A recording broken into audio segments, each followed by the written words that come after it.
Hey guys, welcome back again to Ken Tamplin Vocal Academy, where the proof is in the singing.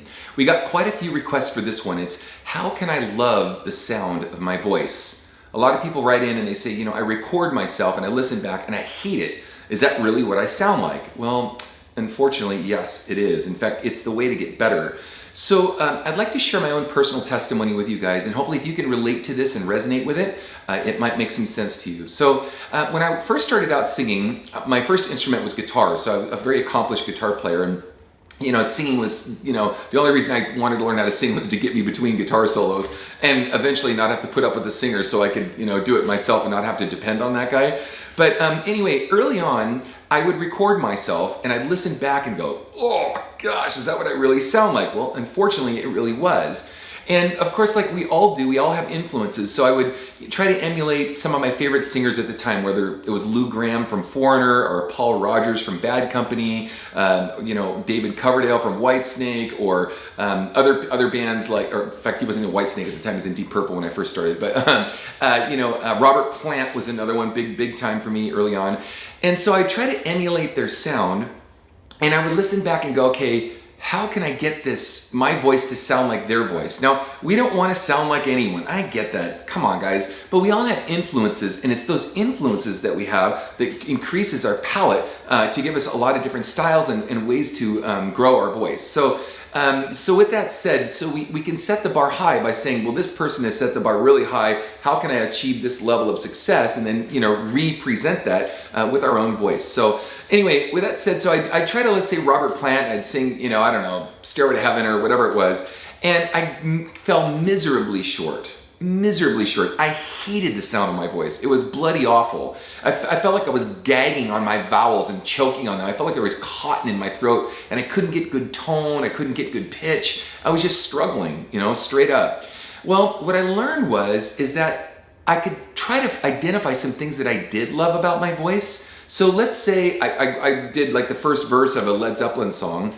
And by the way, I would try to do these things well within my range. I wouldn't try to grab things way out of my range. Otherwise, it would sound like I was throwing a cat through a hula hoop or something. Like real thin, scratchy, squealy, brassy, sort of sound. So I would do things that were within my range, and I would try to get my pitch together first, because that's really annoying. And then what I would do is I would listen to, is there anything about my voice that I liked? And eventually I could honestly answer, yeah, some things I could put up with, So I go, okay, well, I can put up with the first line in whatever song it was, and then I work on it over and over and over. I'd re-record it, listen back, work on it. That's why I said it's really important to record it and listen back.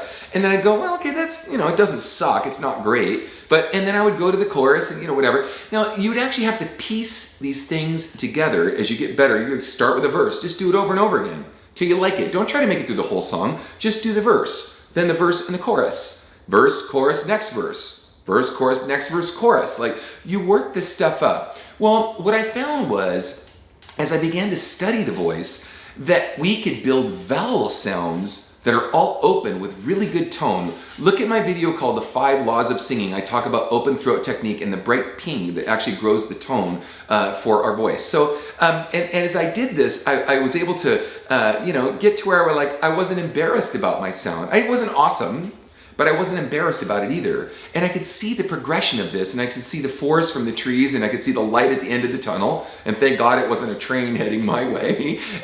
And so I started to progress, and this actually spawned the beginning of how I learned to sing and wanting to learn more and more and more about the voice. So it started there, wanting to emulate my favorite artist, recording myself, listening back, finding nuances that I liked about my voice, picking things well within my range, and then migrating little by little. Now, let's talk about picking things well within your range.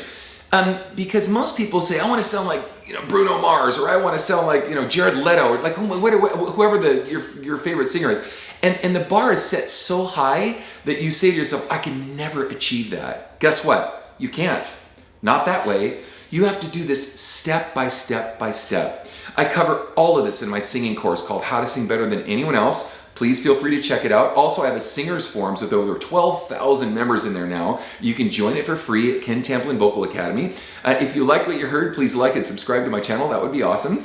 But in the end, we do this stuff incrementally, and we learn in doses, in small stages. And as we learn to get better and better at it and evaluate ourselves, we can grow responsibly and reasonably with reasonable expectations rather than throwing the baby out with the bathwater and saying, it all sucks, I suck, I can never achieve this. It's just not true. You absolutely can. Okay? Thank you for joining me, Ken Tamplin Vocal Academy, where the proof is in the singing. Peace out. Won't you help me understand what life is, what it's all